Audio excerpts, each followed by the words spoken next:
Štai kai buvo pasiektas naujas raundų rekordas profesionaliame Counter-Strike 2 mače. Šiuo metu vykstančiame ESL Pro League 20 sezone C grupėje susitiko amerikiečių ekipa M80 prieš europiečius Fnatic.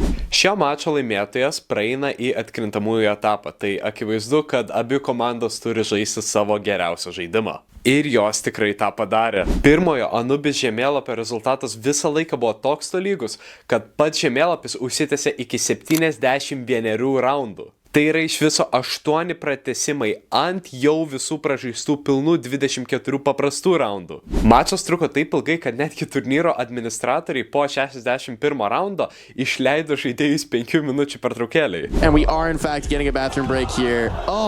Oh my goodness, we're getting a break? Galiausiai amerikiečiai M81 žemėlapį laimėjo rezultatu 37-34 ir antrą žemėlapį nusiskynė